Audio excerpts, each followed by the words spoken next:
Day Baba Friends. We are with Jack Burke this evening. Poet Jack Burke, who has just published his first book. Tell me the title. Oh, this is beautiful. Let me uh tell me the title, Jack. I'm sorry. The dialogues with the divine.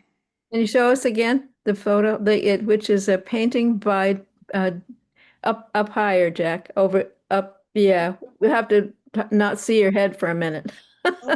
Okay. A early painting of Dennis Barrison, is that right? David Barrison? David, yeah. David Barrison. Okay. All It's right. actually his very first painting above it that he did. Um, And we've asked Jack to start kind of start tell us how it all began, basically, for I mean, him. it all began uh, this lifetime in 1950 when I was in the graduating class of elementary school.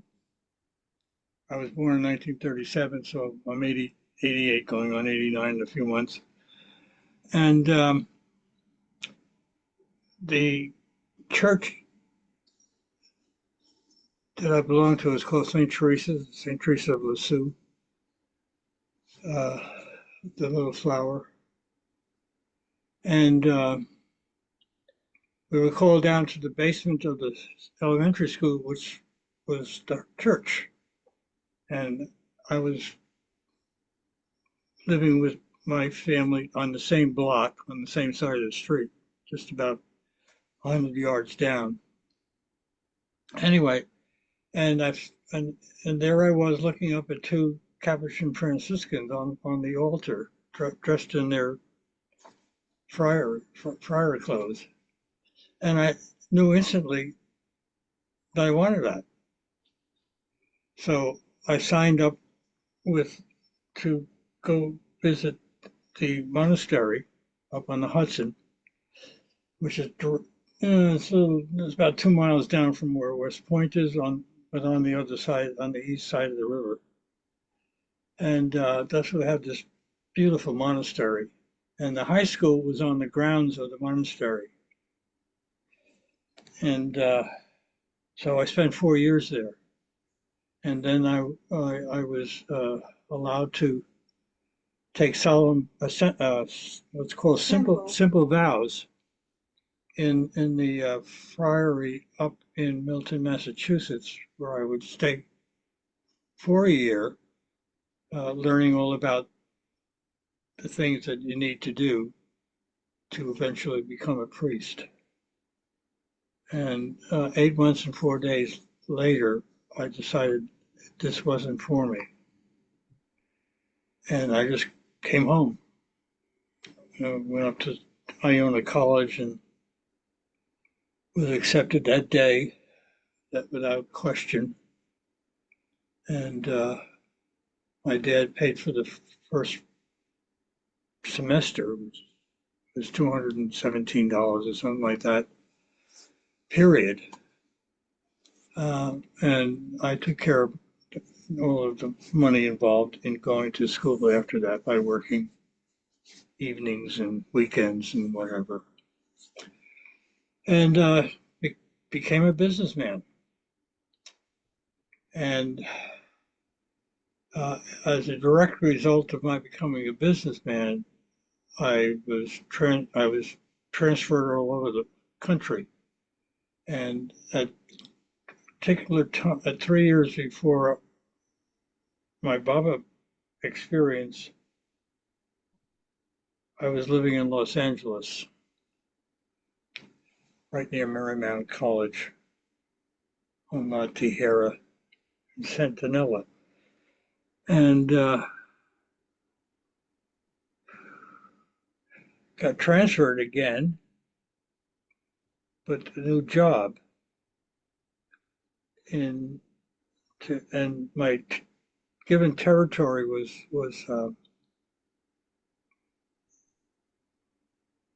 Arizona, New Mexico, out Texas and the southwest. And I was extremely successful at it to the point where they made me Western Regional Manager after a year. And I was very unhappy. I wanted to find out what the answer was to life, and no one could give me an answer.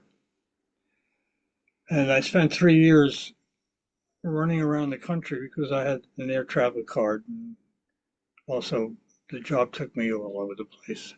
And visited quite a few mediums, um, people with psychic abilities, uh, and no one had an answer that satisfied me. So I kept at it to the point where I was willing to die to find out. And it turns out that uh, through my ability to keep my job going and do public service, I became a member of Synanon. It was run by an ex-alcoholic in Santa Monica Hotel, and learned a lot about New Age stuff. And one day, and of course, I left that. Uh, did a couple of workshop down at Center for the Study of the Person in San Diego. You got the guy's name that ran that one. Um, and here I was in Arizona, and one day I decided to go back to Esalen. And what happened was at the end of this journey, I ended up walking, coming down to breakfast one morning. I was living in Scottsdale when there was still dirt roads out in Scottsdale. And I said to my wife, I'm not coming back until I find an answer. I was adamant about that. And I had 3 kids at the table eating breakfast. And I went back upstairs and got a bag and came back down and told her that, and went out the door, and I drove all the way to San Diego. And from San Diego, I had to make a decision whether I was going to go home or keep driving. And I decided on the latter and went up to Esalen and took a workshop with Michael Butler, a man named Michael Butler, who was a New Yorker and worked in advertising back in the day. And the third day, I was sitting down talking to a psychiatrist, child psychiatrist, John Lilly, about how I was feeling about this and that and all the other stuff. And the door, this is at 10 o'clock at night, the door opened to the room where everybody met, the gathering room. And this lady in a printed dress walked in. She was about 4'5" and 50 pounds soaking wet, and walked over to us and said to me directly, said, "Are you John Burke?" And I said, "Yes." And she said, "There's a phone call for you." Well, the strange thing about that, then incidentally later on, I realized this was an Abdul, one of Bob's agents. Had to be. She disappeared when I turned around to go to the phone. Just gone. And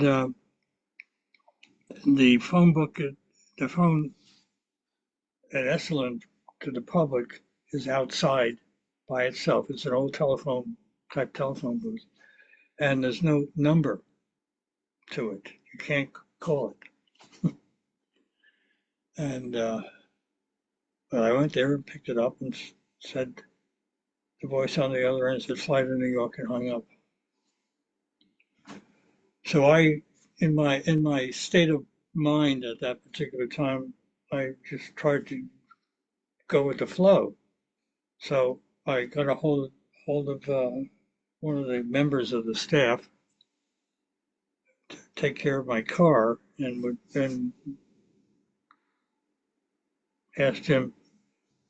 I told him I'd like you to come with me up to Monterey. I want to catch a flight to New York, to San Francisco, then New York.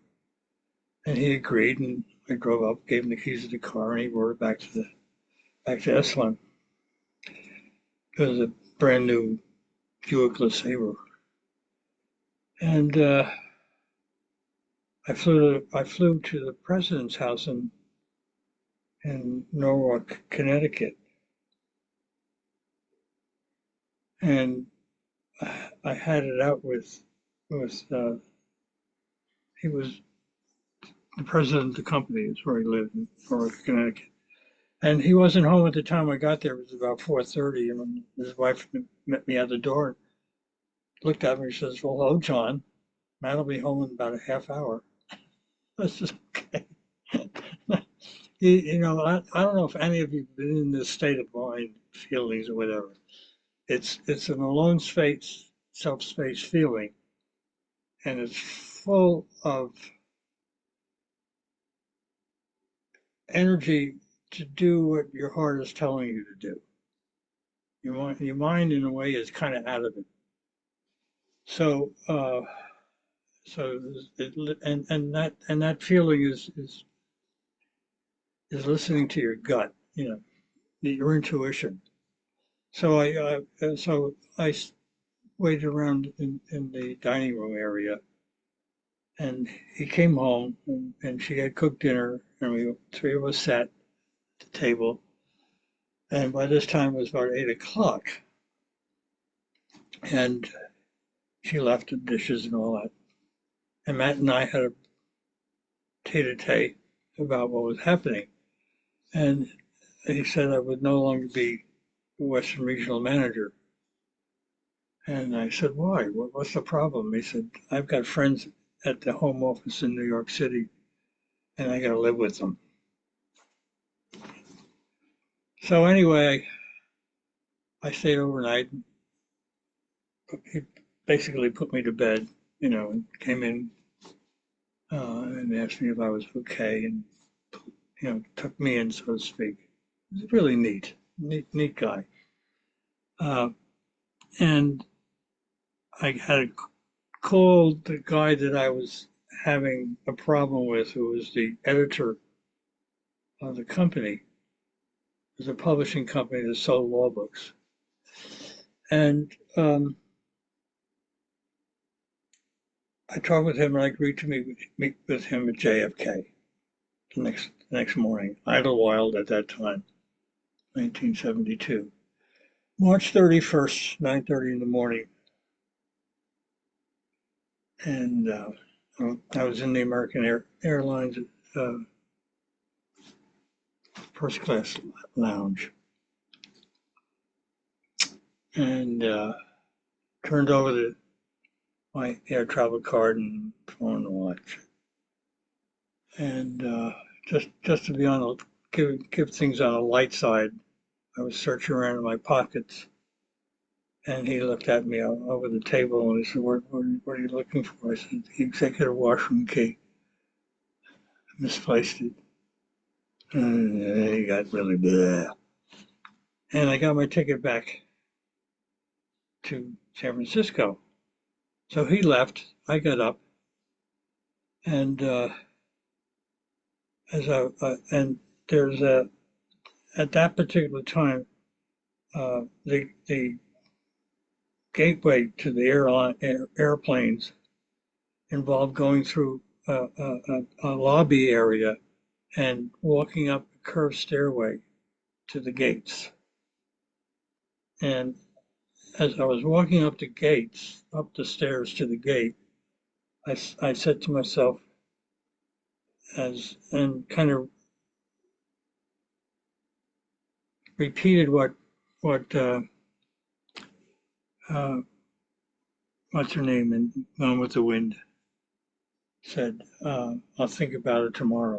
Scarlett O'Hara? Oh, Harrow, she said to herself, uh, I'll think about it. I was thinking about, well, what the hell now? I lost my job that I really loved. All that stuff. And I said, oh, God, I'll think about it tomorrow. And as I turned the corner, I could see down the alleyway there a guy with a white suit. And I remember turning my head as I turned it in that, and I said, I'll see him on the plane. And I remember, just to look this guy up on the plane.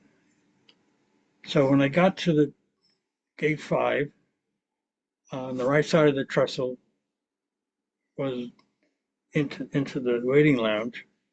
I got my boarding pass and turned and went through that area, and the place was jammed. I mean, there was 250 people in this tight area, and there was no seat to be found. And so I was just thinking about having flown so much over the last couple of years that I would just step back and get everybody on the plane, and then we wouldn't have to wait in line and get jockeyed all over the place. And all of a sudden, a pass was there, right to the door, with an empty seat next to it. And I'm carrying my briefcase in my left hand, and I just started paralyzing to get that seat because I knew I could get on right away as soon as the door opened. And as I got halfway across the waiting lounge, I got stopped.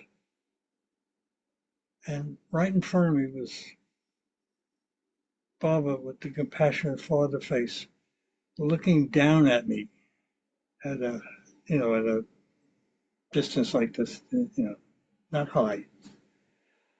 And my right hand shot up, and I said, "That's Mayor Baba." And the next thing I knew, I was standing in front of the guy in the white suit, who was Fred Stankus, and he had just was on his way home, just had come back from Maribod, and he was way over in the left-hand corner, all by himself. And it was when I started saying that's Mayor Baba, as far as I was concerned, I was still looking up, at Baba's face, but it had just receded into the button on his lapel. And I kind of turned my body and sat down next to him. And he started telling me about Mayor Baba because I had never heard his name before. Don't remember ever having seen his face before.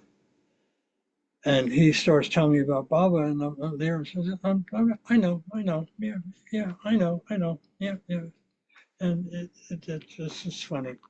And then the call came to get on board, and I got up and I turned around to Fred and I said, I'll see you on the plane.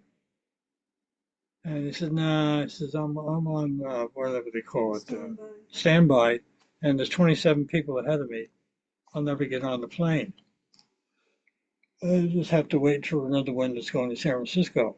And I turned, I says, I'll see you on the plane. I was adamant. I said, I'll see you on the plane. So anyway, I boarded, got my first class seat in the left corner. And at that time, the seats in first class were these big barber chairs. And there was 3 on the left side and 3 on the right side. And the plane all got all filled up. And right down the middle of the aisle was full of a long table full of all the desserts and stuff. salads in it, whatever you wanted. And so I was sitting there in the left back one at the window seat, and the stewardess came up and she locked the door to the first class cabin. The engine started up and up, and they were going full blast, or getting ready to take off, and all of a sudden there was a never forget that sound. And in comes the stewardess. She goes back to open the door to first class cabin, and in stepped Fred Stankus, the last guy to get on the plane, and he was given a seat right next to me, last seat in the house. And so we talked and did whatever people do, get to know each other going across the country, listening to Horst the Planet play. Yeah, and that was my introduction to Baba Folk. And that introduction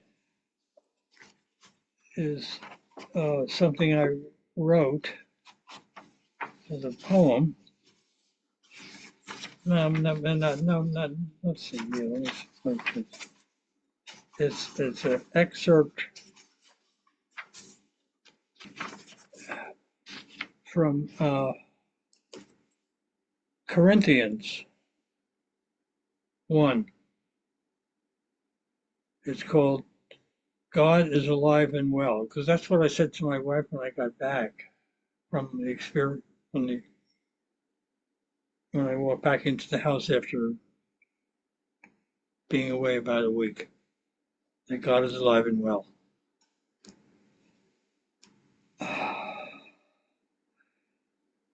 And it says, last of all, to one untimely born, he appeared to me. Corinthians 1. So here's a poem that goes along with that. It's not not numerized numerically. That comes later.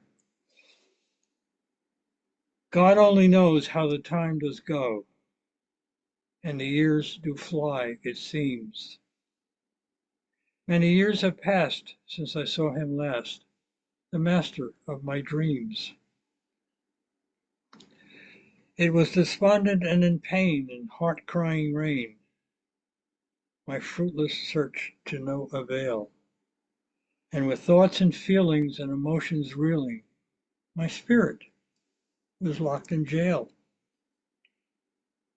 If there was an answer to be, it was way beyond me, and one nowhere to be found, for I had wrung myself out, no energy even to shout, and life just an insane merry-go-round. But that is usually the case in this spiritual race, for those who seek the mystery of life, who give it their all, to climb or to fall, yet overcome all sorts of constant strife. So fortunes extruding and chaos intruding, no consolation to soften the blow. Desires all spent, human heart near rent, no choice but to fully let go. For I had pierced the corporate bladder and slipped off the ladder, was ruined that unfortunate day, and little then did I know of life's illusionary show, a place I was no longer to stay. So I turned over the keys to those who would deceive, and was left to my own devices, not fully aware, as I ascended a stair, that my being was in full mode crisis, and purchased a fare to fly in the air to that city by the bay, and wander the terminal, new feelings germinal, lost as any lamb gone astray.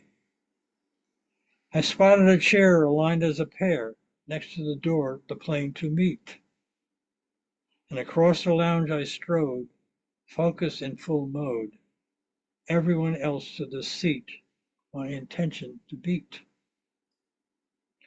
Then suddenly his grace caressed my face as he smiled his lovely face on me, and loosed the love dart and pierced this longing heart, all in a moment of timeless and silent ecstasy. That's Mayor Baba, twice I stated, as my soul was finally sated by such food it had long been seeking. And I knew without a doubt that love had won out, and I was in the Master's keeping. For the world around, even the ground, had vanished beyond my perception. And even today, as I act out his play, it was an experience beyond conception. For even time stood still as my soul had its fill, laid bare for his piercing inspection. No sound in my ears, awed beyond tears, my heart now infused with real love's infection. And in the silence of his bliss, pure as a lover's kiss, all reason for being was known. This heart in its search on God's threshold did perch. Divine love had at last been shown. So how futile to describe what went on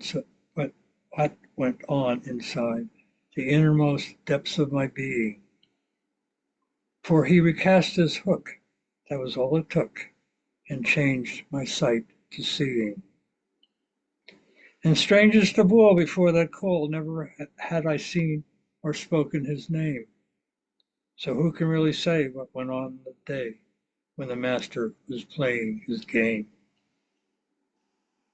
This life you call real, can you not feel how much of an illusion it has become as you constantly chase in an unending pace and wonder why your spirit is numb? And better to pursue what you dearly hold true and seek that source no matter what, no matter where. Perhaps journey this earth and find that hearth with real love in residence there. Would that I could share that love without compare and point you in some direction. But all I can say in finding this way, in your heart you must seek that perfection. Strange though it be, most seem to fail to see the why to pursue this goal, and have your heart torn by love's scented thorn, this the real food for one's soul. So if there's a secret to be given, the soul must be driven to the greatest heights it can achieve, and perhaps experience the result ere you consult those whom you've been led to believe. For I'm heard told, for I've heard told by the sages of old of a truth from an ancient seer, that when the aim is steady and the disciple made ready, the master will suddenly appear. So be sincere in your quest and forget all the rest. Never give ground an inch, for truth will win out despite everyone's doubt, and guides will be there in a pinch. You'll never know when, for it's beyond your ken, neither the time nor even the place. So in passing this test, your soul can rest in the sight of love's beauteous face.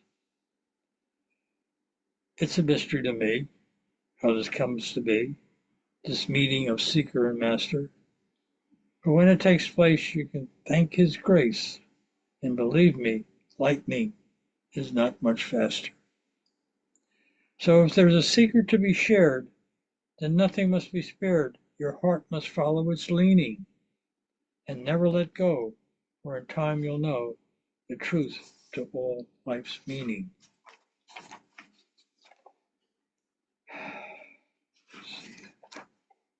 So many roads to choose, on any one to lose all that you've gained to date, with no way to foresee what's in store for thee, then it's a must to have trust and faith. For everything will be given, though yourself be driven, yet be willing to take what comes, while giving up all, whether it's big or small, never halt to count the sums. Listen, it's the mind's urge wanting to purge the world's dross from its being. So grab and take hold and be ever so bold, for it's time you really start seeing. Don't ever despair, for your love's so rare, only the master knows just when, and must answer your call, despite it all, for your desire is special amongst women and men. And 210 have passed ere I saw him last, this God-man of my dreams. Goodness knows, the time surely flows, and the years do fly, it seems. When ere his grace caressed my face, with that look full with love's beams, as time and space stopped still, my being had its fill, and the master's silence spoke reams. Thank you. So that's the story of coming to Baba for me. Beautiful. That it's it. You've got it in poetry as well. Wow, that's wonderful. Yeah. So let's see, where are we? Lots of people sending you hearts. Thank you. Thank you for all the heart memes, whatever they call it. This is something that is not in the book. It's a ghazal I wrote based on what Baba said. I'll always be your one true guide. And it's it's a it's a it's a um, it's a vulnerable ghazal. Something that I thought a long time about whether I should share it, but I figure that to be, as Mayor One told me, be what's the word? To be very, very honest.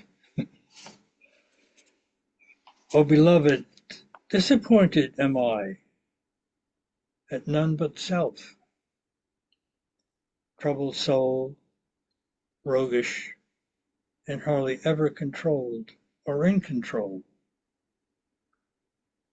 Decided to experience something left on remembrance's shelf, to find love lost with prodigal kin. Alas, to no avail, so I was told. Beloved, you will no doubt in action, it seems that way to me, yet my essence has no reaction, for it is what it is, and that's the way it will be. So I pen this remembrance to you, asking forgiveness at its best. For it's me, not you, that's untrue. I've slipped and fell when put to the test. Truly obedient slave I've yet to become, and try as I will, not yet, and to be. I'm still wide open to Maya's beckoning, and so succumb. An unpolished stone tumbling in a raging river towards the infinite sea. I seek deliverance. Fame, fortune, seek it not, and try to make a difference for sure. False ego always unties the knot, and my actions to remain pure. To me, I say, give away what's given to you. Unconditional love try to give, for that is the only love that's true, the only way one needs to live. Am I not delivering myself, head and heart in outstretched hand, taking false ego from false ego shelf, playing my melody as part of my true self in the Master's wild and holy band? Doing what I do in silence can be most difficult at times, it seems. It quells the feeling of mental violence, but you, O beloved, are there, a companion throughout all this insane life's dreams. Being scrupulously honest, it's not a fault, for it builds a bridge over the chasms unknown deep, from which I enter, love's treasured vault, for a sip of that wine for which we all have to leap. And the response from the Master, O fettered aspirant, keep blowing on that living ember, for in your heart it always resides. Feed it with false ego's desires, and forget not ever to remember, I'll always be your own one true guide. Yeah. Yeah. So, here is the other thing. Being, trying to be spontaneous and all this. Um, Anyone who wishes to pick a number, I'll read that poem for what it is. Not the long, long one. There's one or two that are long, but go. Or folks might have a question. I've got a question. Sure. So you now have found out about Mayor Baba, but how did you when did you start writing and when did you start thinking about doing a book? Well, I never thought about doing a book Mhm. all the time. But in 1979, when I was separated from all my two marriages, I was asked to leave. Okay, each time, and both were Catholic ladies. I ended up getting a letter from the diocese of San Francisco, where the cardinal resides or bishop, wherever, and they annulled my marriages. Oh, wow. And I wrote them back a letter saying, I've never known hypocrisy this bad. Oh. Yeah, you can't. I mean, the ritual and all that stuff is right there. You marry forever and all that stuff, and you know how it goes. It makes the kids bastards because now they were born. It was a mess, but it was Baba's way of just cleaning house. By then you had found out about Baba? Is that why they or was Yeah, yeah. This happened during the 70s, okay. so we're talking about from March 31st, 1972 to 1979. And I had just, so during that last year of the 70s, I had just come out of a grief, about a year and a half grief stage. I mean, I was really torn apart. Almost died from the grief. a few times.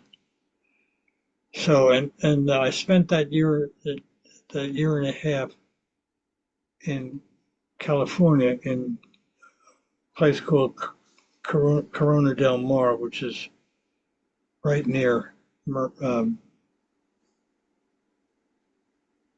is it, Newport Beach. Oh, incidentally, during that year and a half, I met Walter Mertens, who's the Switzerland. He was a landscape gardener in Laguna Beach. That's where he lived. And we spent half a day with each other, just talking about my life and his life. And he remembers not meeting Baba personally, but being in the area in Switzerland when he was small at at the Mertens. Son of Heidi Mertens and her husband. What Yeah, Walter? yep. Oh. So anyway, that was just an aside. Hmm.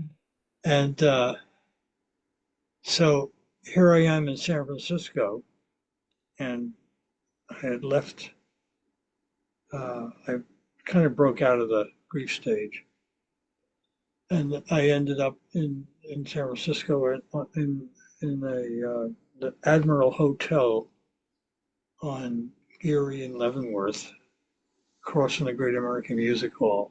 So, and I got up one morning at 3 o'clock in the morning and picked up a pencil and paper and went out the door at this one room I was renting from a lady teacher who just retired, and walked down to California Street, and went into the restaurant there called the Yum Yum Tree.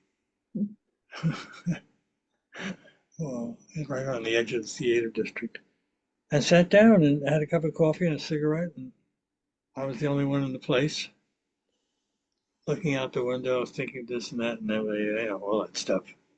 I decided to write, and within 20 to 30 minutes, a 50-line rhyming couplet guzzle came out called "A Path." And if you want, I'll read it. It's my very first poem that definitely Sure. meant anything to me. Um, I gotta find it because it's not amongst the 150. Oh, here it is. No, just right over. How much a mess the confusion has become, and yet few seek to ask the measure of its sum,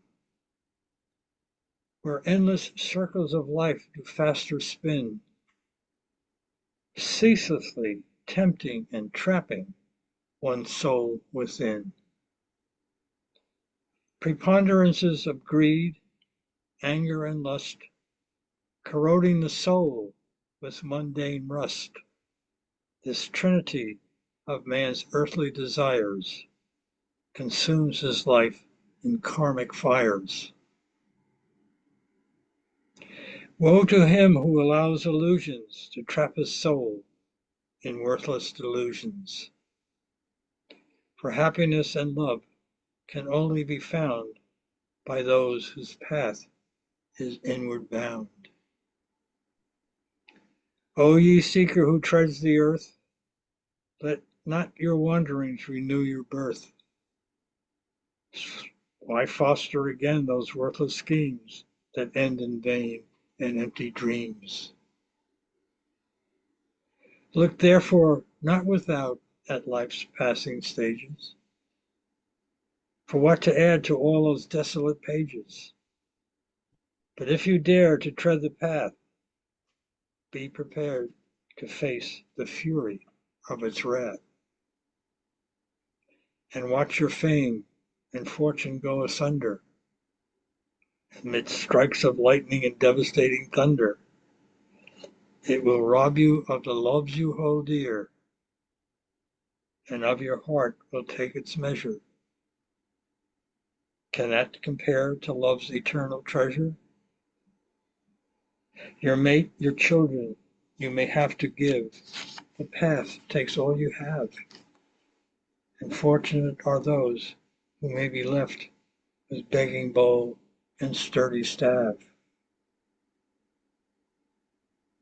So keep the focus ever before you, and you'll not fail to see that you are one of a very few that really holds the key. And what joy and what bliss awaits the stout-hearted on this journey to nothingness. All it takes to get you started is a little bit of submissiveness. So fear not, my spiritual friend, for we live on borrowed time. And what better way your life to spend than on the illusions of a dime? Amidst the babble of priestly tongues, where every direction seems askew, there's a way out, my friend. It's called a path to a very few. Where do you find it? Where lies it hidden? Your heart will tell you when you do its bidding. The path, you see, it's always been, and yet it's neither this nor that. But that it's there, my friend, you can take as a statement of fact. So stay away if your will is weak and no bone you have in your back, for it will pound you into a senseless heap to keep you on the track. Drop your pretenses, your desires, your dreams. The way takes all you crave, like a jealous lover guarding its own. Not even your possessions can you save. Your heart will be rent, your mind ere split, with bleeding wounds aflow, or even time in its mercy can naught to stem the flow. And if you think it much and wish to pass it by, don't worry, be happy, for God will just breathe a sigh. But it's a dream, so I'm told to feel. And despite this knowledge, oh God, does it seem real. And if it's something you want to do, deny it if you can, for the world is full of fools who took a look and ran. So listen to what your God has told you, and put away the frown, and you'll win the right forevermore to wear his lovely crown.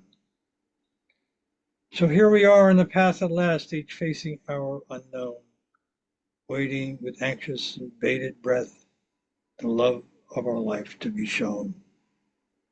So long and goodbye, my dear friend. I must be on my way, and if perchance we happen to meet, may it be on God's highway. Nice. Well, I put this response from the boss about 15 years later.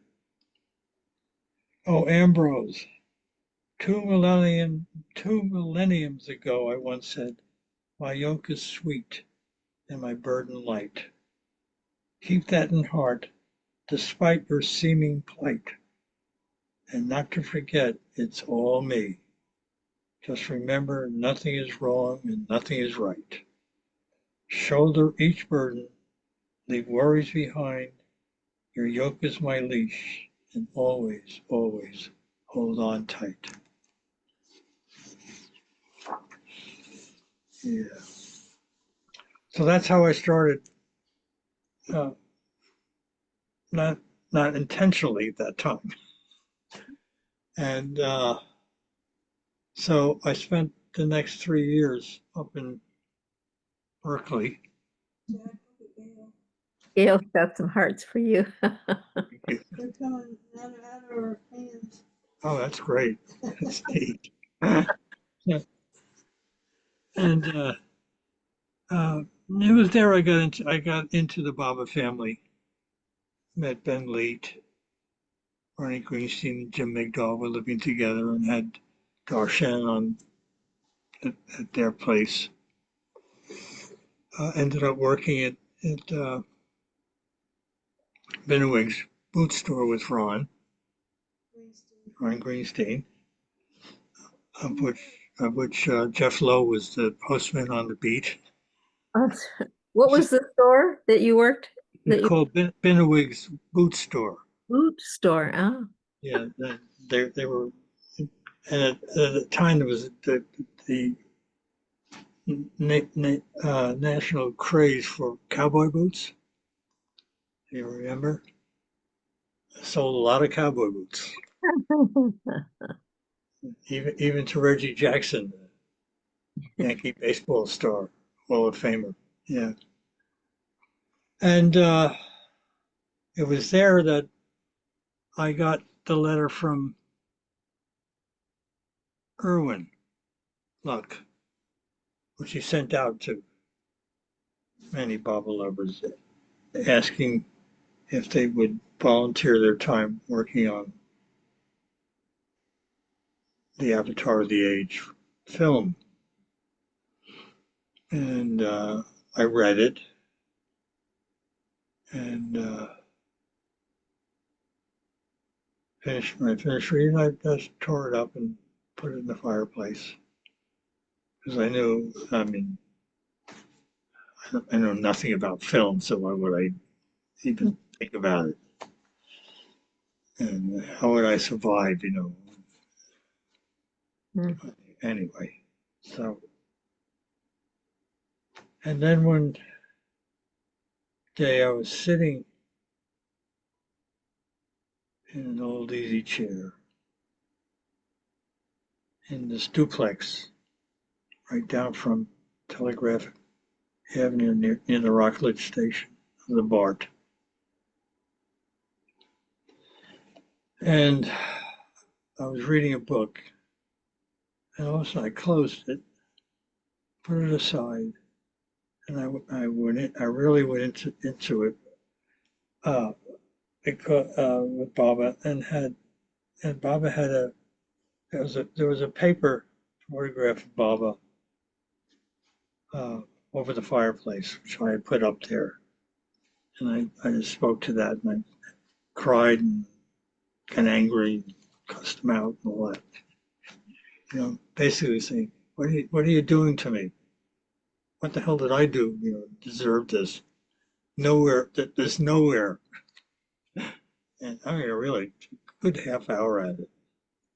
And I was so tired from the experience that I went and laid down in the bed in this duplex. I was renting half of it. And I was smack into a dream. And in the dream, I was sitting reading the book again, very vivid. And a place where I was sitting was just down from the door to the place, which was up on a there was a couple of, I guess you call it, overlooking the top step coming into the door, and a screen door, and the window then between myself and that door, and I saw this flash of white, Oh, uh, and going past the window, and then all of a sudden there was a knock, pretty big raps, and quite honestly, I said, "What the f is that?" You know, and I didn't get up. Then there was another big bang. So I said, "Oh God!" I put the book aside and I get up and I looked, and there was an old oak door, and it had those thick glass, mm. little panels, three or six. Yeah. And I looked at it and I said, all I saw was this crowd of people dressed in white, uh, with Indian caps on. And I said, what? And so I opened the screen. Actually, the door vanished, but the screen was still there, and I opened it up, and they all came in. And as they were coming in, I was over at the fireplace with my elbow on the side, wondering what's going on here. Who are these people? They're all faceless. And they came in and formed a semicircle uh, in the area. I was in the living area and then the dining area. There's a dining room table, mahogany dining table there, and they all got around it and they started gesturing with their fingers, whatever. And I said, "What's going on?" And then I looked up, and the same thing happened with all the faceless women coming in. And they got around and stood, and the men backed off, and the women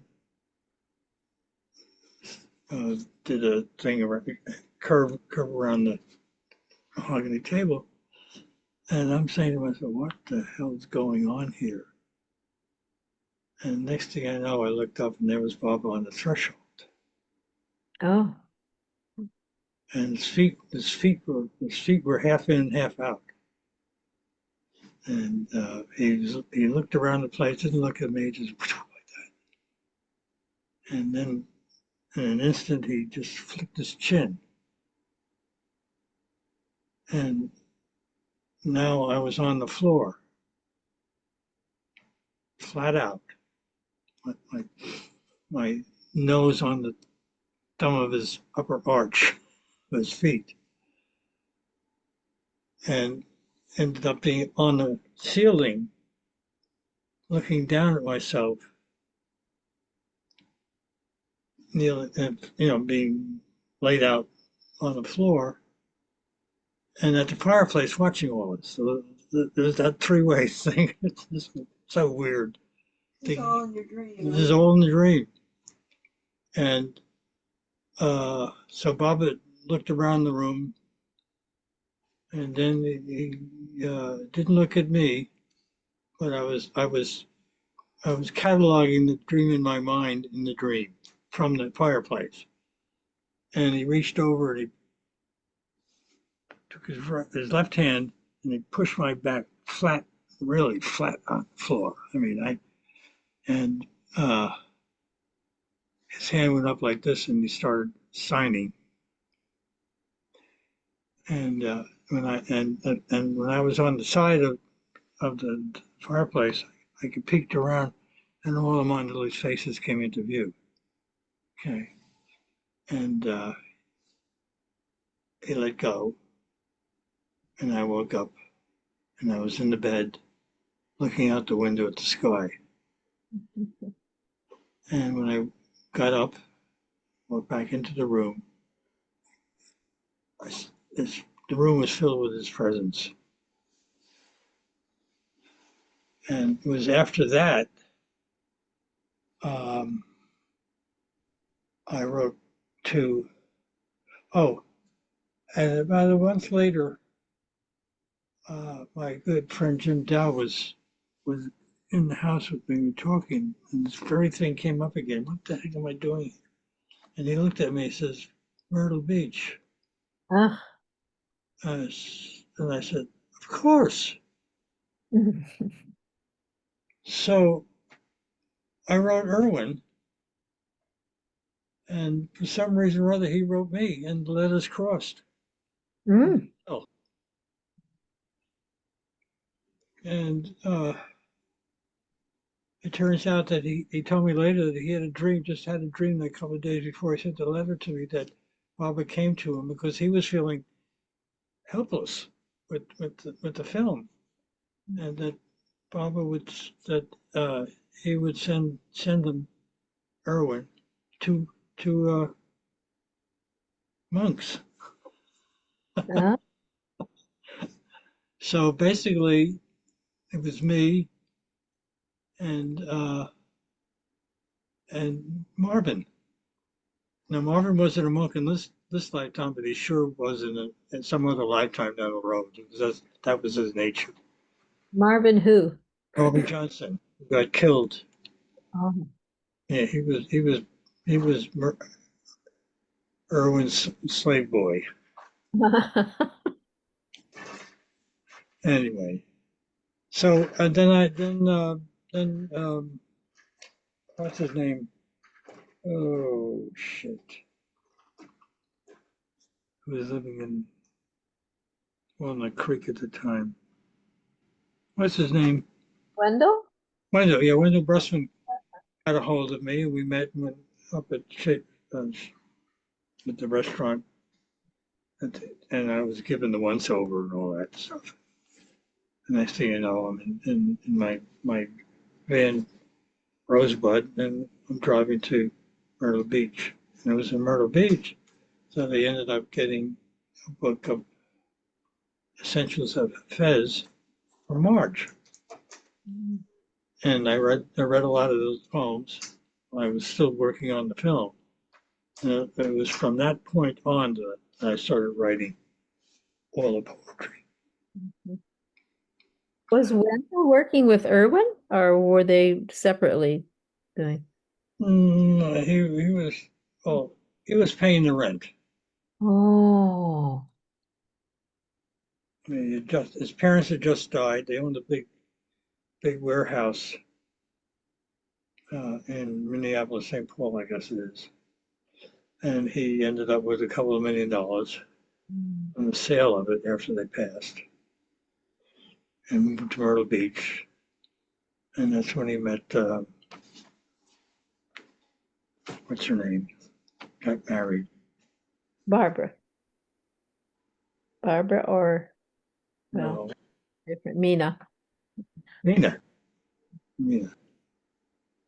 And he was the one that gave Marvin and I a ticket to India. And $500 to get us through all the costs of things. Yeah. So I've been writing. I've been writing to pretty much the same.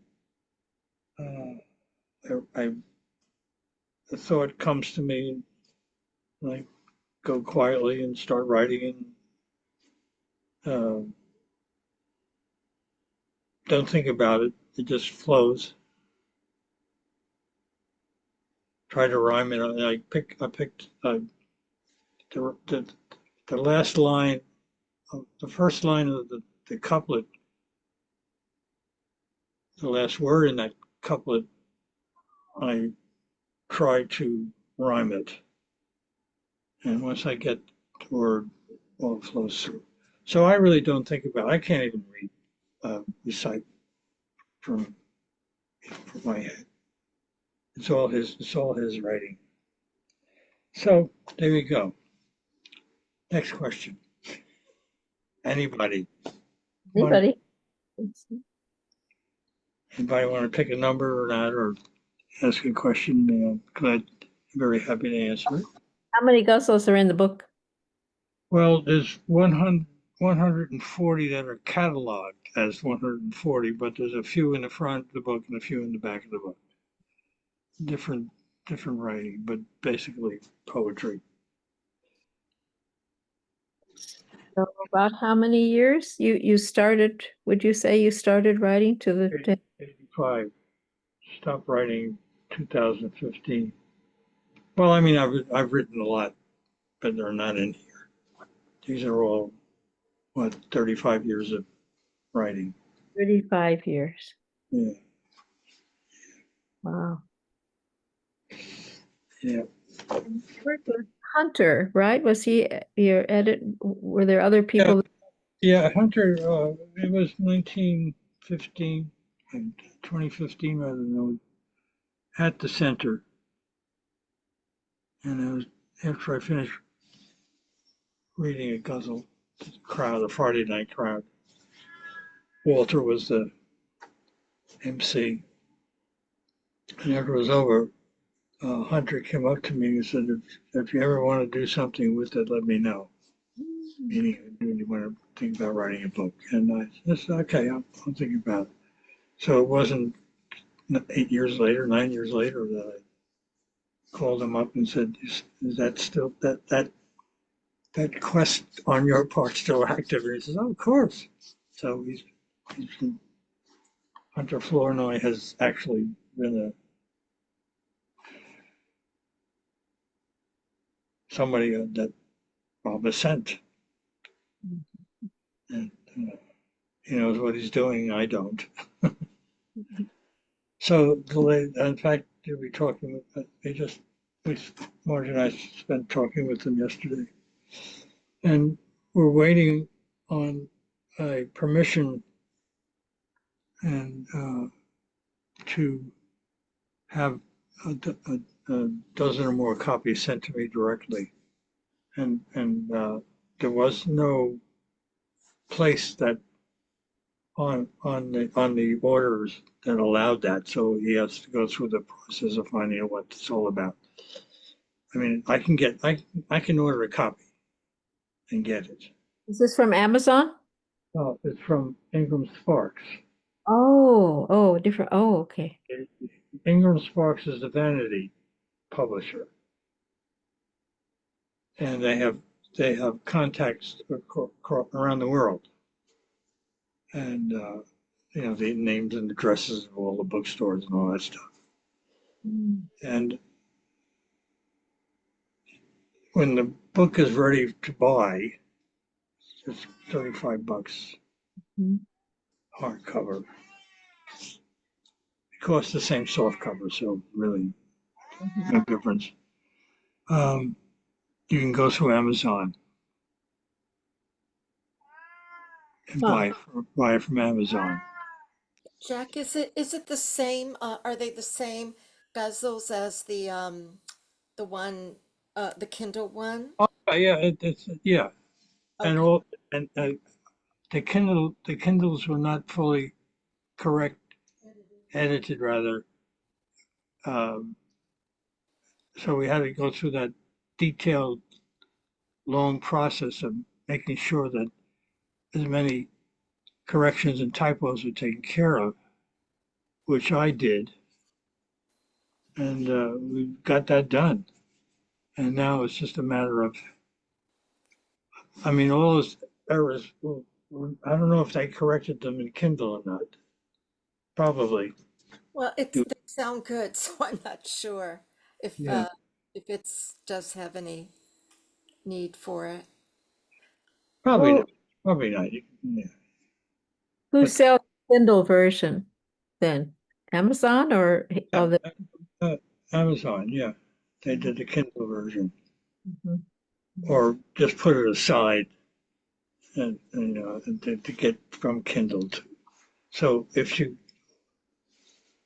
wish to buy one, you just go through Amazon and they'll send it. Hmm. I think it's $3 cost of shipping. Hmm. So it will be within this month coming. It'll be available.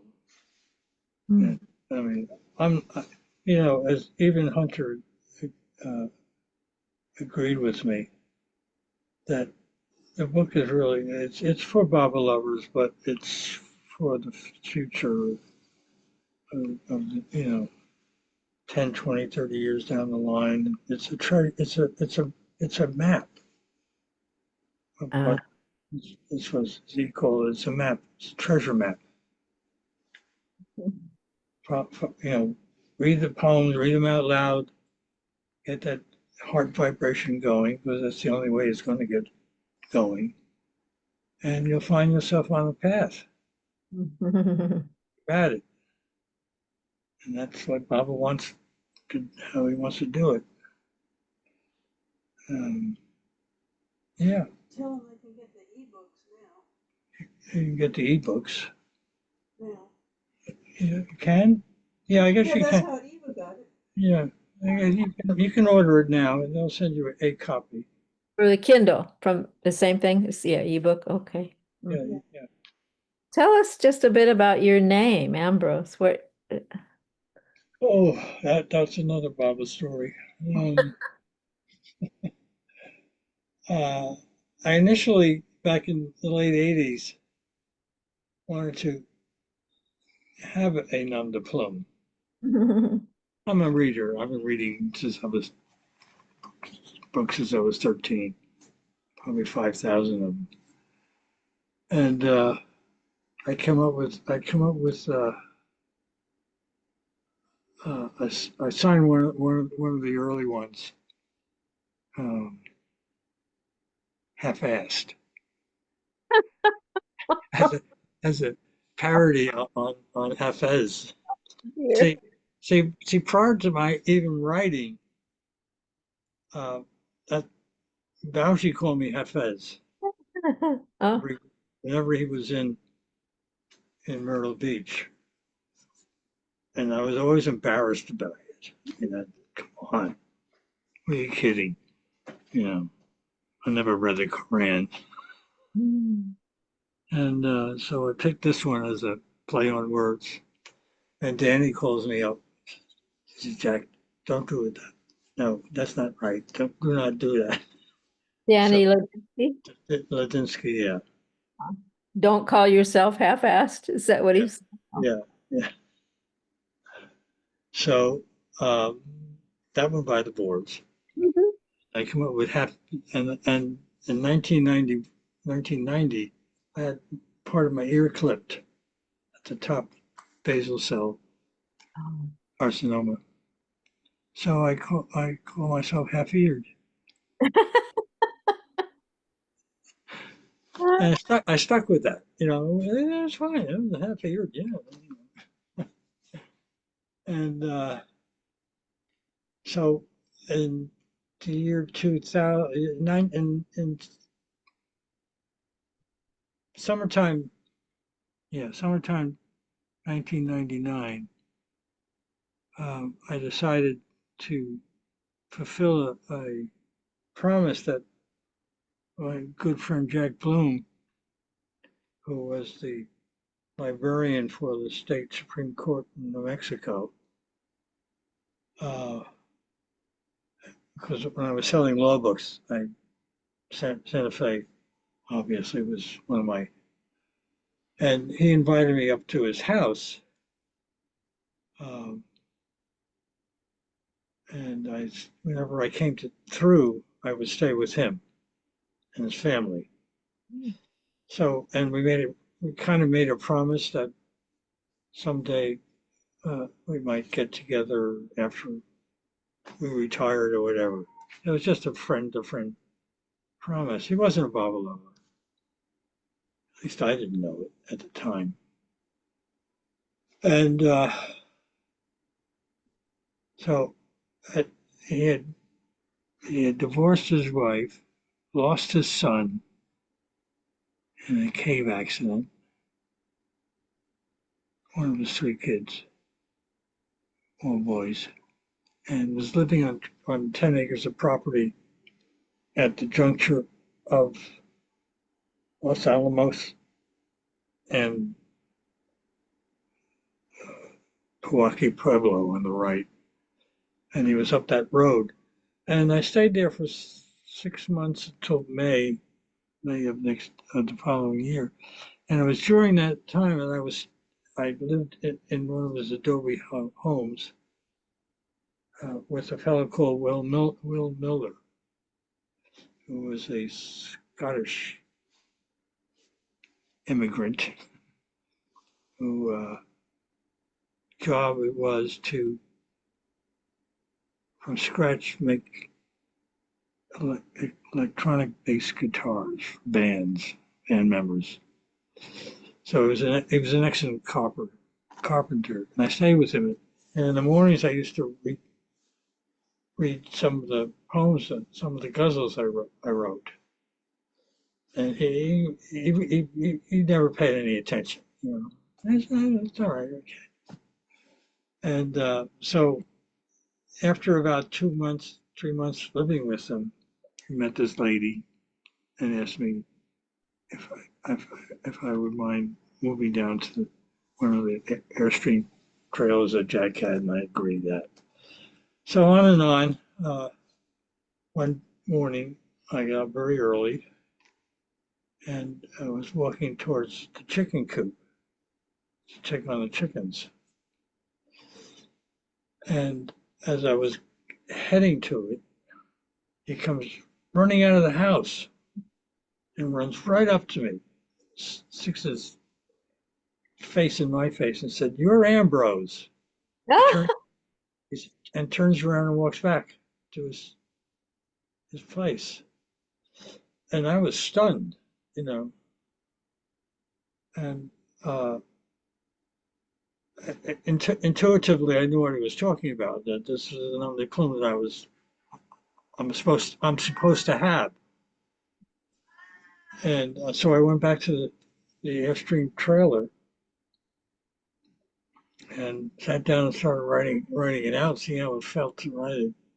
And midway through that, I realized what was going on, and I just started crying, just crying, sobbing, wondering why I should deserve to be called Rose uh, with Baba's initials, Zavatame or Baba. Yeah, so that's how that came about. And I saw him the next day. He says, "What are you talking about?" Oh, no. No memory of it. No memory of it.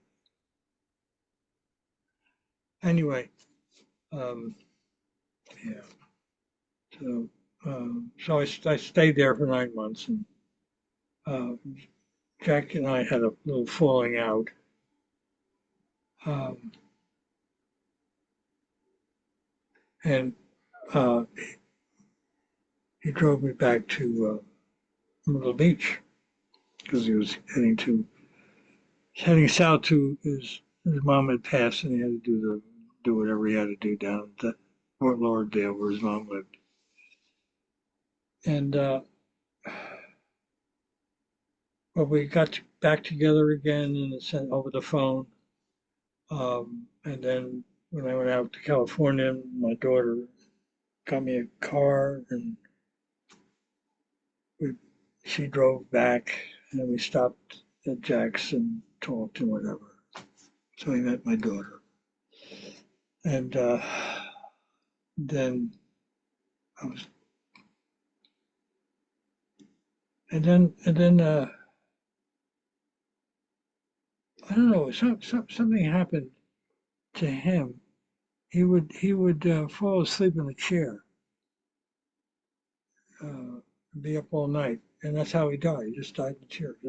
You know, he was about 3 years older than me. He was his father was Jewish, his mother was Irish. And anyway, before that happened, uh,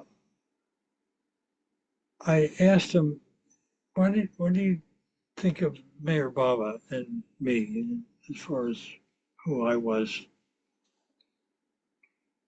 And he said, "Well, I have your hair. I have Baba's hair. And I've been carrying it around with me for years. I don't remember when I gave him a follicle or two of Baba's." And he said, "Oh yeah, he's the boss," you know, just like that. So it was kind of a lovely send off for me that he was a closet lover. Now, was this the man who that you previously had a business relationship with? Is the same man you're Yeah, talking? he was the librarian for the state state Supreme Court. Mm, mhm. He would look after all the judges on the Supreme Court. You know, that tight with. So Okay. that's how. Ja- Jack, can I ask you a question? Sure, of course. We've been listening in the background, and I came in at the tail end of the airplane story. Did you say that was with Fred Stankus? Yeah. Is that who turned you on to Baba? Did I get that right? Well, I didn't turn me on to. Baba turned me on to himself. Really, I mean physically, but he was the mediator. It was his Baba pin. Yeah, and depending on the compassionate father was where the energy was being generated from That he was wearing. that he was wearing. The Baba button, is that Oh. right? Yeah, the Baba button, yeah. Which sort of prompted your, or was the source of your vision. You had a vision of Baba's face. Right. Yeah, right. Yeah, right. Before you met. You Yeah. met. Yeah. Yeah. This, and then that same You face, never had a vision, did you? face was in the button that Yeah. Was in a Fred dream. was wearing. Mhm. Look at Looney. Well, Fred had it his ways Bobby had his ways. with Fred. He doesn't need to hear from Fred. Jack, I remember another Abdul story that you told about was it a car? And Oh, yeah. Um, about 2 or 3 years later, I was back at Esalen doing being an assistant to Michael Butler. Oh, incidentally, one day prior to that, the 2 years before, uh, when I was working with him, running groups at Esalen, um, and facilitating with him, that he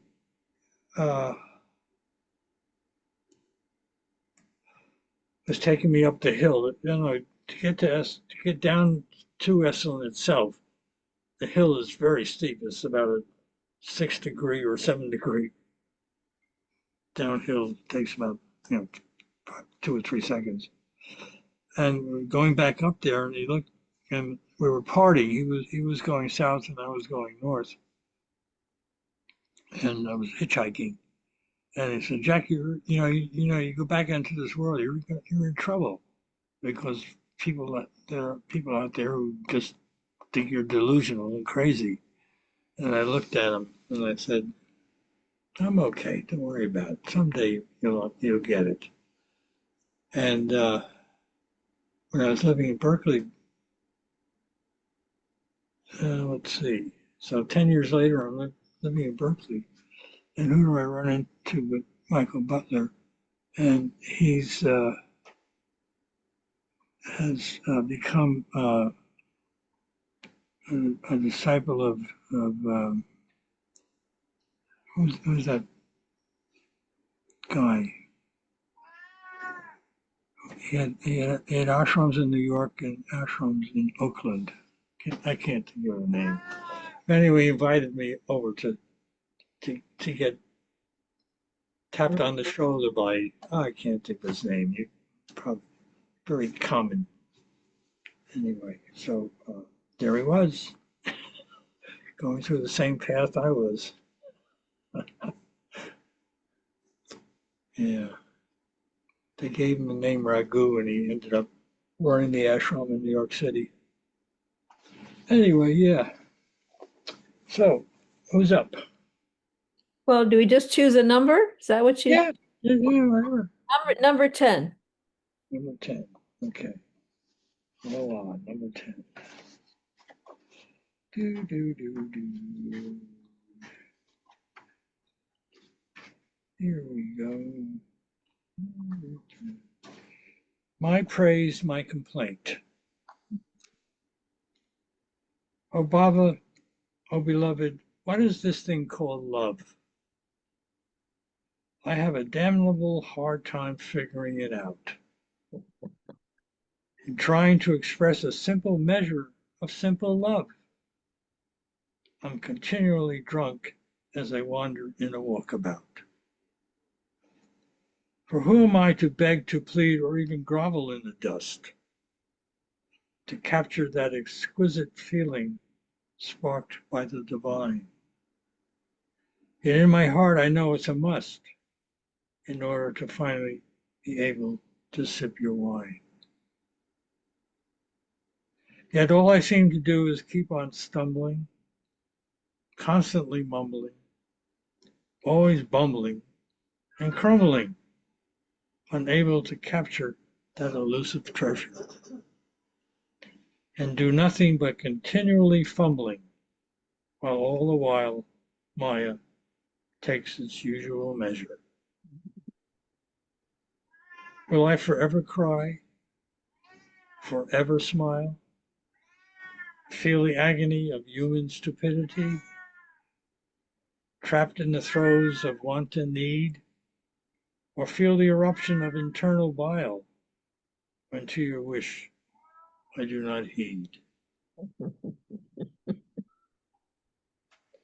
Is it my lot to suffer the agony of this daily existence? To wonder what it is and how it is I'm walking blind, while my ego mind continues its resistance? Feel I'm no closer to experiencing the ecstasy of this love divine. It really is you alone know my praise and complaint. For some veiled power pervades my inner being, a calloused hand holding my ego in constant restraint as I wander this land, blind and unseeing. So I praise you and complain at one and the same time, awaiting your kiss to end this desire, to finally become what you want, real love sublime, and to become what it is, an unquenchable fire. O perspiring lover, my hand is ever outstretched, each finger a measure of my love's constant reach, all pulsing with energy that's not far-fetched. So just run with all your heart into its breach. So never say no and never say can't. Keep feeling and keep pressing and keep prodding, and above all, keep loving, for all the rest is mine to grant.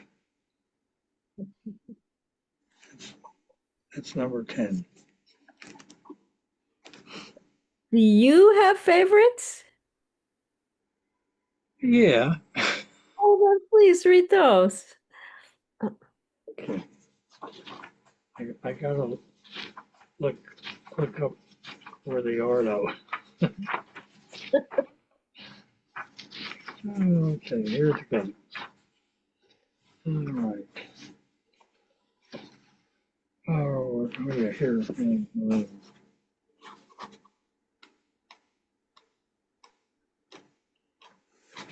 there it is. Oh yeah. This one here is number 34.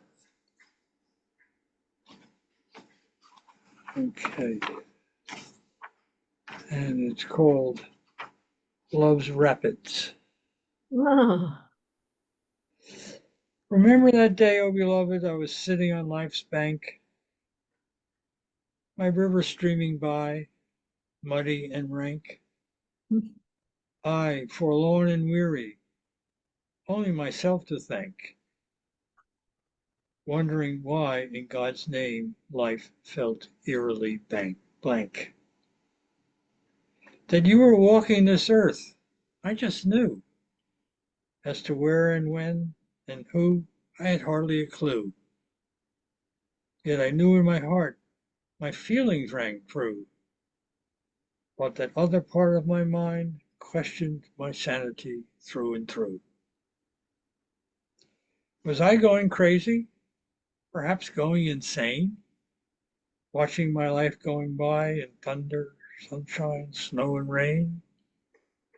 Somehow all this sadness and happiness, good and bad, seemed a never-ending game. Evaluating, judging, justifying. It's even pointless. Anyone to blame. And when suddenly from reality you appeared out of the blue, shattered my conditioned mind thoroughly, and my heart splintered askew. That moment, that experience, without a doubt, eternally true. From then on, what else could I do but be forever in love with you? oh, wow. That's lovely. Oh, wow. I've often pondered, looking inside, did I jump or was it you? Pushed me off the river's side as I slid and floundered and went for a ride in this illusions river on the way to real love's limitless ocean wide. I realized then I was strapped on love's raft, a prisoner on an incredible roller coaster roll, and everyone I knew considered me daft. Yet you, O beloved, accepted me whole. So when I put into action the thoughts that accrue, instead of flushing them down any available loo, I come up short when the bill becomes due, and I hang my heart at the chances I blew. So cruising along in your incredible dream bowl, all I can say for my very soul, I'm nothing but a walking, talking, seeing, feeling, and smelly dust mote. Waiting with heart and hands outstretched for all the love you graciously dole. Oh, beloved, day after day, my lifetimes come and go, and these lives, as you well know, have to me appeared as someone else's movie show. My thoughts, my only guide in a continuous circular flow, always burdened by impressions in heavy tow. And then one day life's river made a sudden turn. There, just ahead, rapids of increasing churn. This tenuous raft, my being, spun round and round, the tow line snapping and crackling at the stern. Jesus, I said, this is going to be some experience to learn. And in the space of a moment, everything went on stop. The river, my raft, my ego, all became a prop. And at my rear, a tow line snapped and dropped, as behind my back, all of my baggage went plop. And now before me, an open space and a waterfall with considerable drop. No choice to myself, I said, for it was all your call. How far to drop, how far to fall, as the roiling mist and rolling thunder cast its pall. I'll do it for love, for you, and give it my all. So over the side I took the plunge. The past, always a dream better to expunge, and into your arms a wish always to lunge, asking your forgiveness to wipe away my grudge. And that I still slip and still fall on this my raft, oft times in trepidatious dread, hardly ever aware on this strange river of being led, yet, yet ever knowing on your love and your grace I'm being fed, because with that other life I was better off dead. You are Pravardhikar, my life preserver, that's for sure. Your grace, your heart, the river of love's ever so pure, that carries this lover down life's rapids, and from my love for you, the only lure, and my ignorance, and my impressions, and my false ego do forever cure. Oh, intrepid mariner, always remember whatever you do for others, in my name you do for me. In this way, you and me, constant companions, will always be. And together, on this your life's raft, we will reach the open and eternal sea. And your ride through the rapids of illusion and ignorance will be over and done with by my divine decree. Hmm. Hmm. Oh, I like that one. It's a great metaphor. A Yep, raft.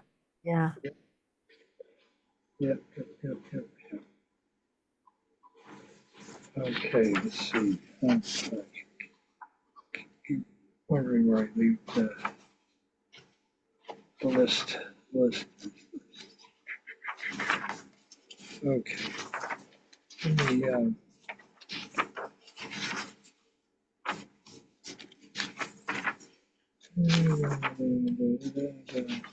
never find it.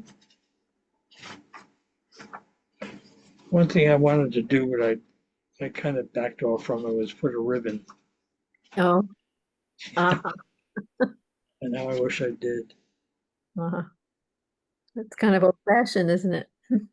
Yeah, but that would help. Yes, it's practical. In the very beginning, on its own page, I have two quotes from Ambrose that friends of God are friends forever, and truth is an ever flowing river where both reality and illusion are interpretive, and your belief drives your perception, Hmm. and gnosis is infinite.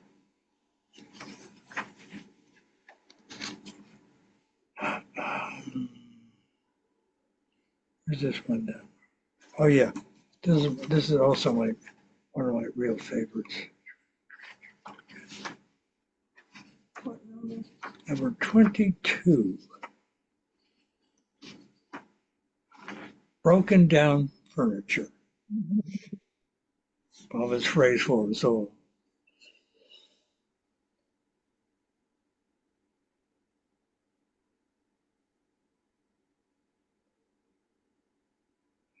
It's some, as I mentioned before to some of you, I participate in religion out of the box.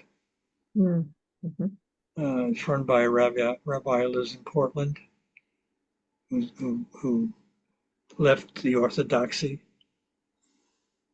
and has acquired a quote parish, if you want to use it, electronic parish of about 3,000 people.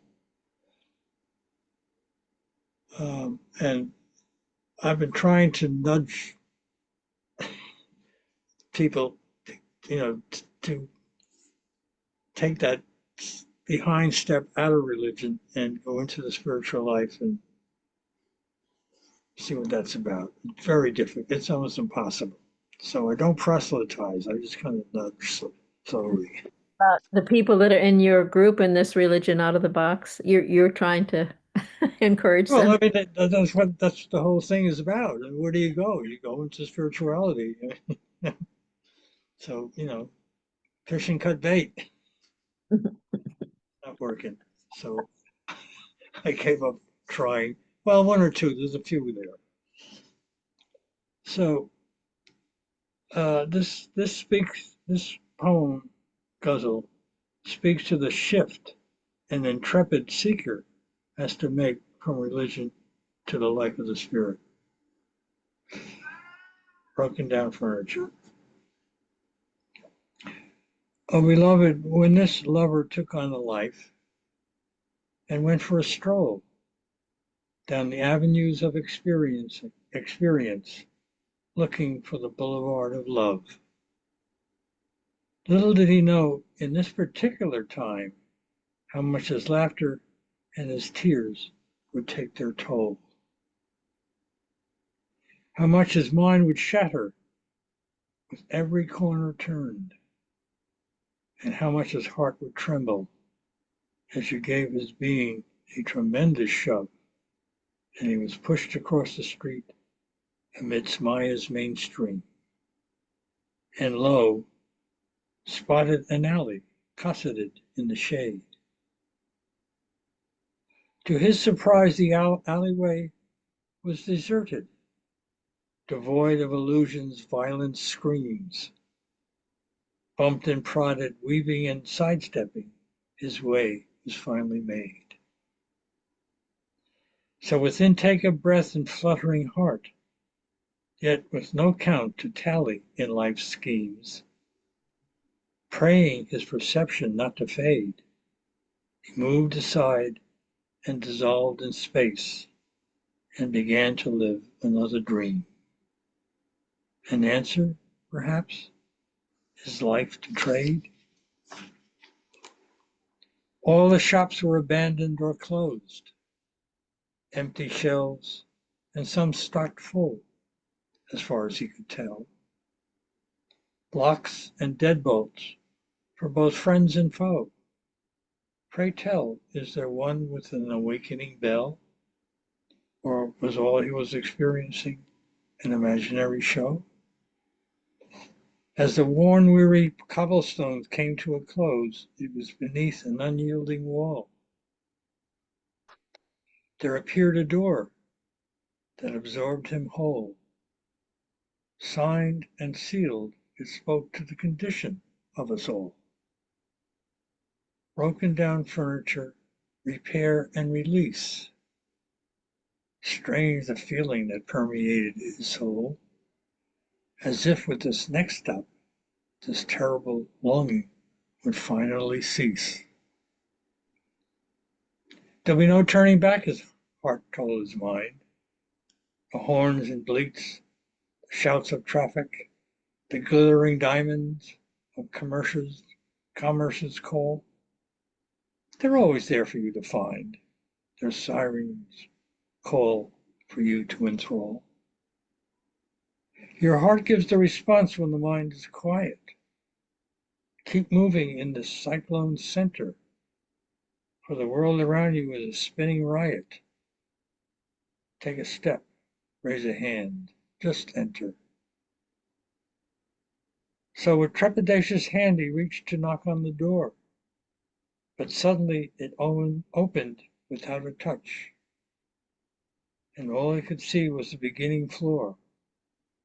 Oh God, another dream or such?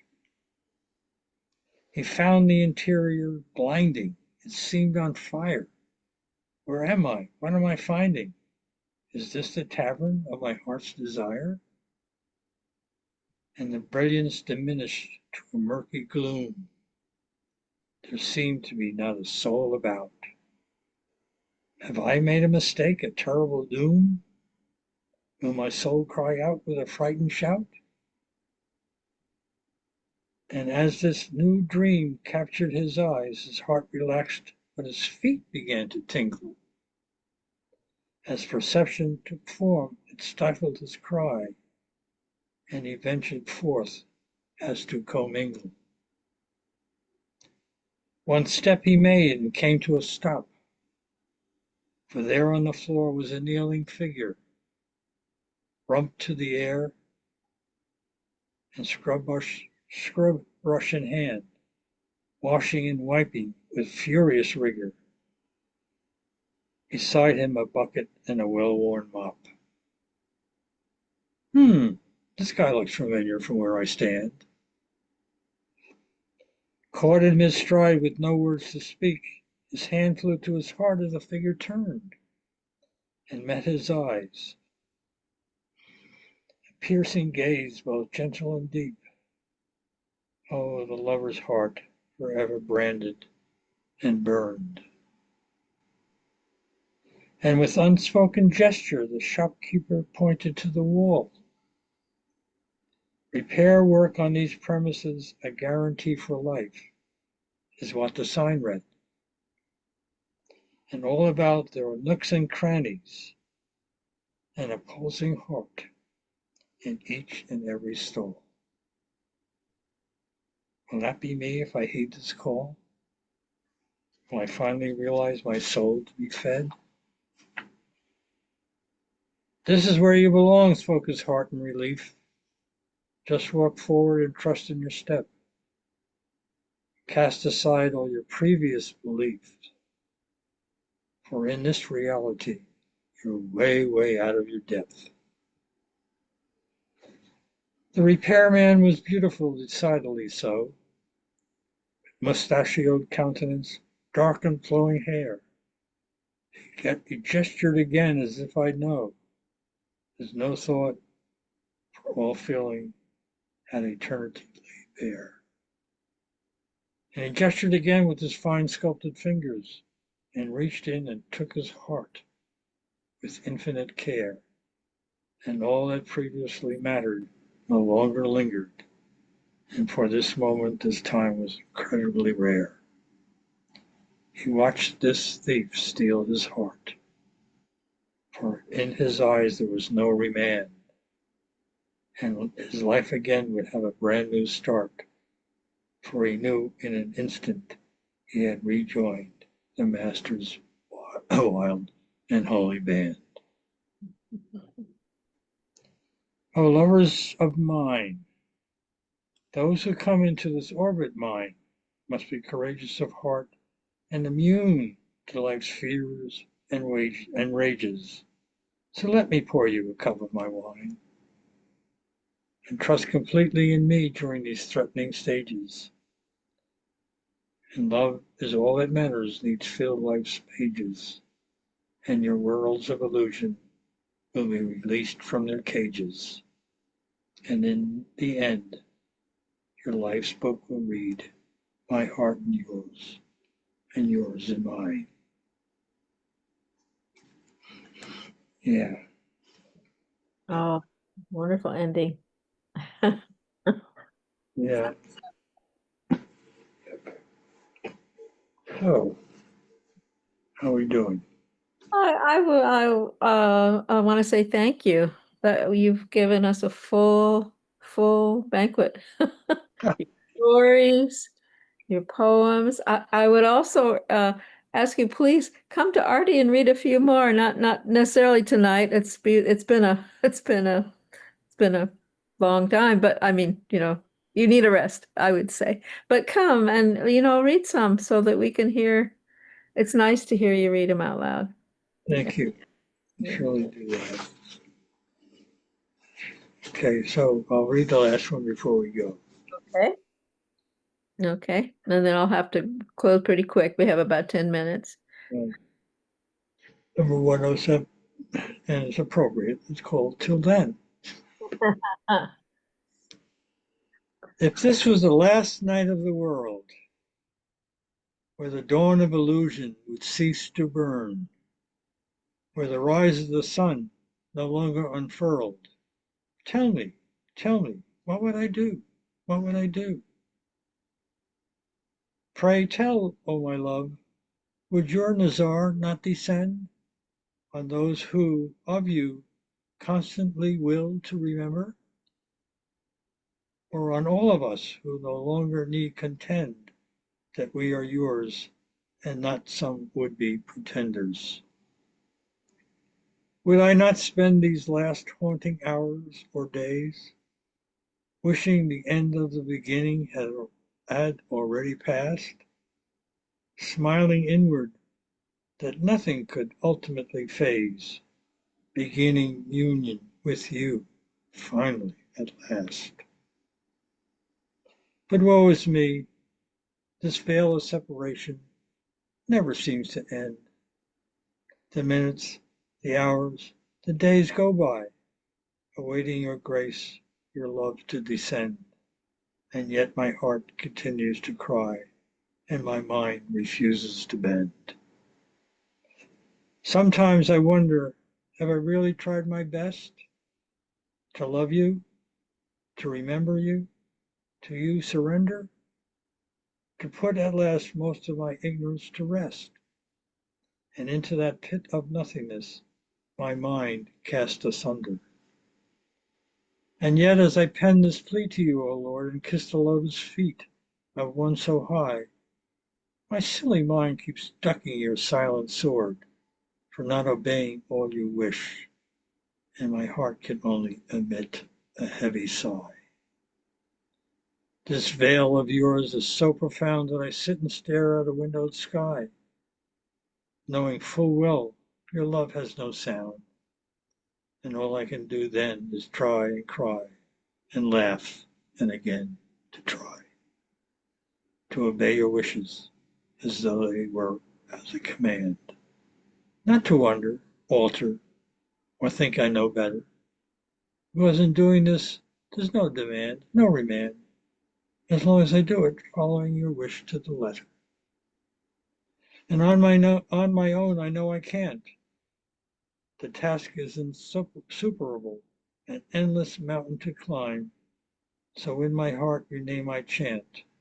Till then, till then, I await the minute, the hour, the day, and realize my heart, your love, is forever mine. My dear, dear one, my revealing yourself as to who you really are takes a lot of work for me.